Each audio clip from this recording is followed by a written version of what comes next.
Good morning, Bucknutters. Welcome to the Bucknuts Morning 5 here on Wednesday, April 25th, 2018. I am Dave Biddle, very happy to be joined by the People's Champ, Matt Baxendell.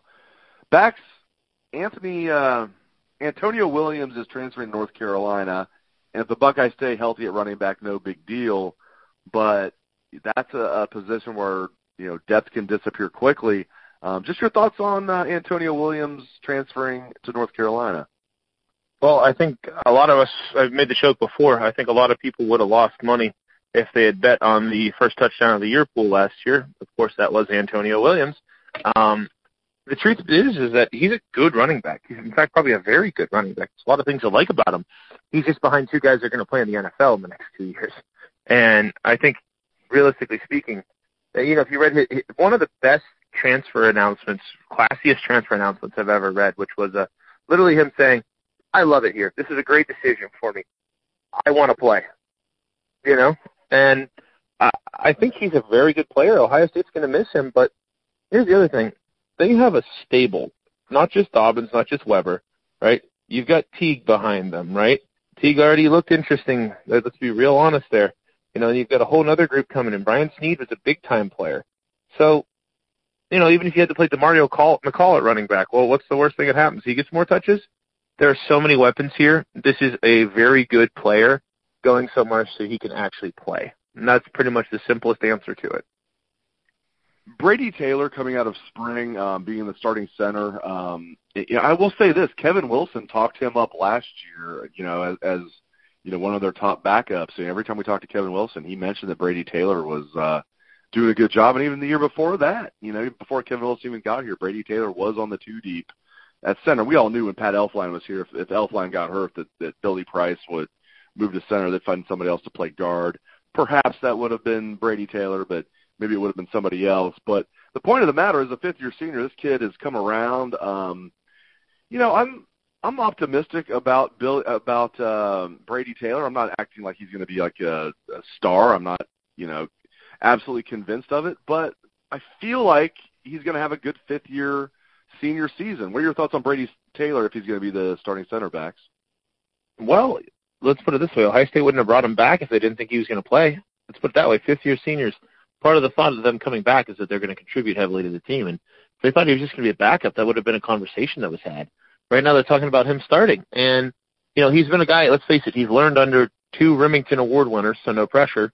Maybe that needs to continue. But, let's face it here. There's a little bit of, I think, a built-in bias when it comes to Taylor, and that's all of us being part of Bucknuts 24/7. People pay a lot of attention in recruiting.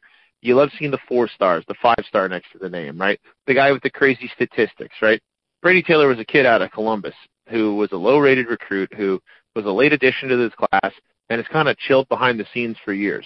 Nobody really remembers Brady Taylor in recruiting. He's always the guy who's just kind of been there, right? And now it's like, oh, that guy's starting? Wow, really?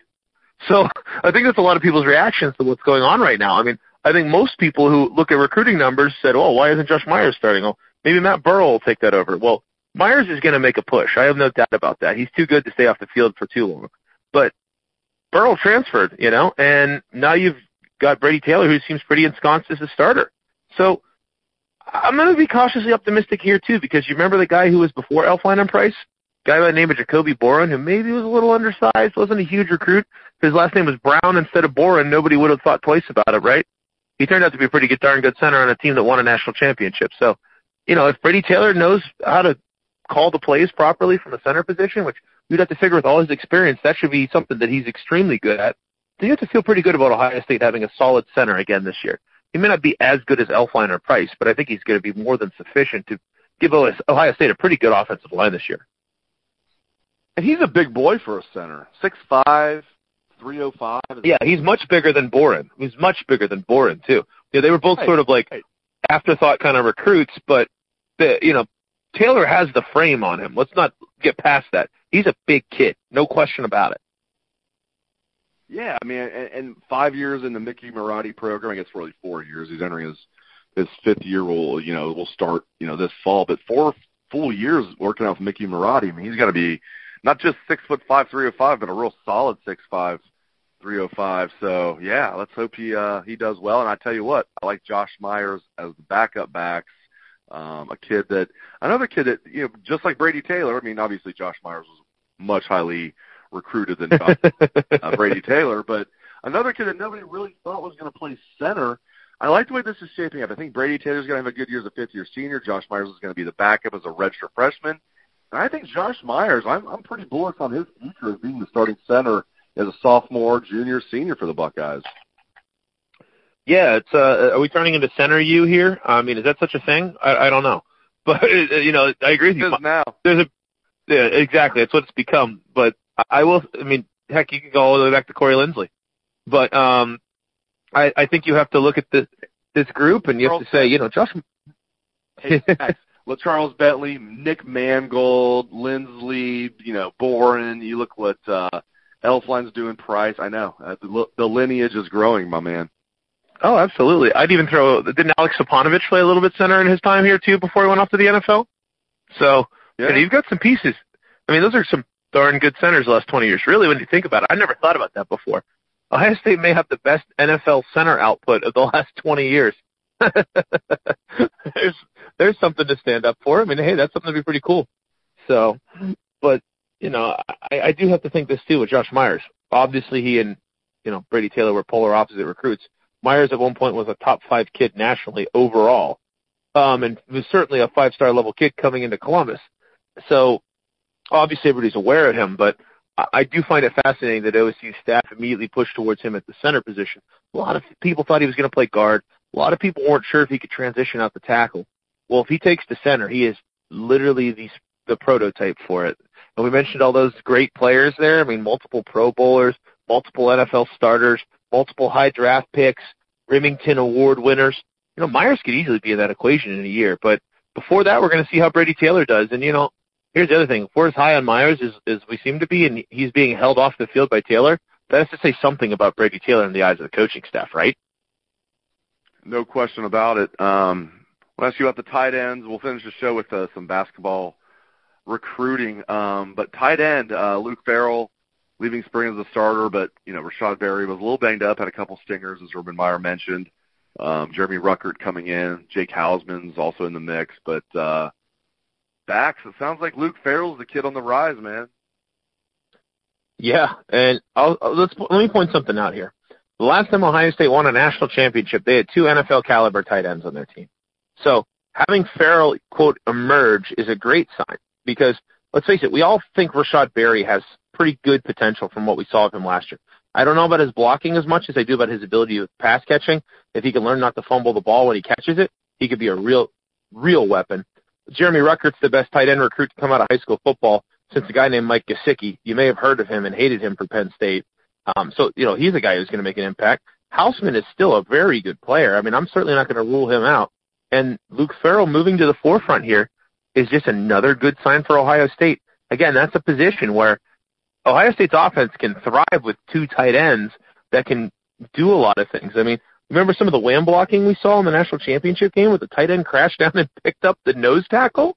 I mean, and that was where Zeke would run through repeatedly. Oregon had no answer to it. You have a Haas who can do that and be an impact in the passing game. I mean, that's a big deal, right? So having a guy like Farrell emerge with experience, it really gives me a lot of confidence that this running game is going to continue to be excellent this year. And this is just another sign of great recruiting by Ohio State. I remember seeing him at Friday Night Lights, and everybody was talking about him and Hausman. And, Luke Farrell looked like a very good prospect at the time. There were other tight ends who wanted to come to Ohio State that didn't end up making it because Farrell was a higher-rated prospect, right? Well, Farrell developing into a starting kind of player, I don't think we should be that surprised. He was a top 10 tight end coming out of high school. He's done nothing but have good reviews as he's developed, and he's still a young player. So having him as a contributor is a very big positive. But I don't want to get ahead of ourselves here, Dave, and make 2018 the year that we finally, quote-unquote, use the tight end. That's, again, something where you have to see it to believe it at Ohio State, no matter how good the depth is. Yeah, I agree. I'm not going to predict anybody's going to get over 30 receptions as a tight end. Jake Stoneburner is going to catch 40 passes. Exactly. Right, and we haven't had a tight end get over 30 receptions. We're going to reach 30 receptions since Ben Hartsock in 2003, the year after the 2002 national championship season. So it's been a while, so I'm bullish on these tight ends, but I agree. I won't predict anybody's going to get 30 receptions until I see it, especially this coming year when they're going to be sharing the wealth amongst the tight ends. There's not going to be one guy who's like John Frank, who's like racking up like catches for Ohio State. So we do want to finish the show talking about basketball recruiting. A huge get last night for Chris Holtmann and the Buckeyes. We know they're in the grad transfer market. They're going to get at least one guy, maybe two. Well, they got the first one, and it's a big one. He is Keyshawn Woods. He's not a superstar, don't get me wrong, but as far as what they're looking for for a grad transfer, this is huge. He is a point guard / shooting guard, played at Wake Forest. Check out these career stats. 42.5% three-point shooter in his college career. He started off at Charlotte, played one season at Charlotte as a true freshman, transferred, sat out a season, played 2 years at Wake. Last year at Wake, 12 points per game, 2 assists, 2.5 boards per game.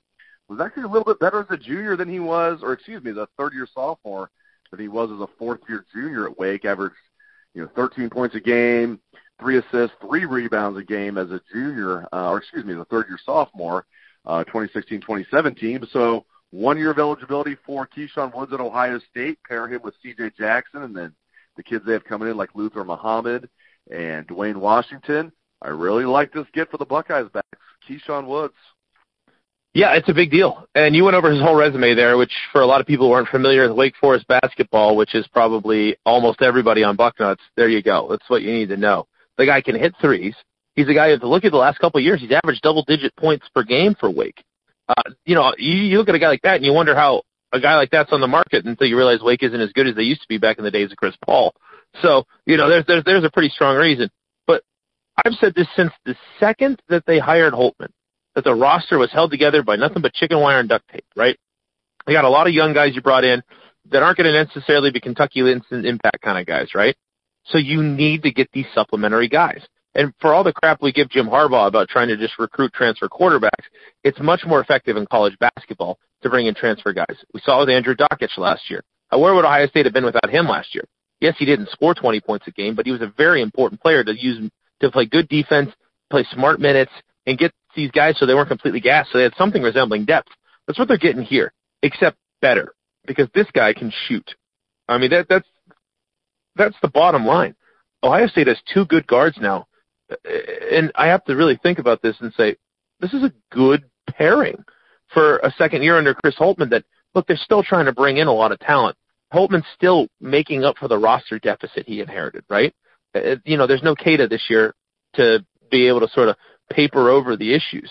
So bringing in grad transfers that can score, that can shoot, that are going to be a really positive addition to the team. So what if you only get 1 year?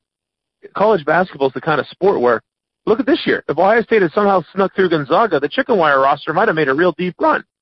So this is just another win for Chris Holtmann, who literally has done nothing but win since he got to Ohio State. It's another what appears to be great move in a long line of great moves by a coach who is clearly one of the top up-and-coming coaches in the entire sport. So this is a big deal for Ohio State basketball. I know we're all going to spend the next couple months talking about the quarterback position, worrying about the linebackers, talking about football recruiting, and laughing at Jim Harbaugh whenever Shea Patterson can't officially play this year because Ole Miss somehow wins the appeal. Those are all things that we're going to spend the next couple months talking about. This is something we're not going to talk much about again until hoop season gets moving, right? But it is a big deal, and it needs to be recognized as such. Another great idea is having Matt Baxendell on the Bucknuts Morning 5 every Wednesday. He comes strong. Thank you very much, Bax. You can catch his column every Sunday. It is a must-read. It is the bucket. So make sure you catch the bucket every Sunday on Bucknuts. Thank you very much to the People's Champ, Matt Baxendell, and thanks to all the listeners out there for tuning in to the show. I appreciate it. Hope you have a great day. Let's hear that Buckeye swag, best damn band in the land.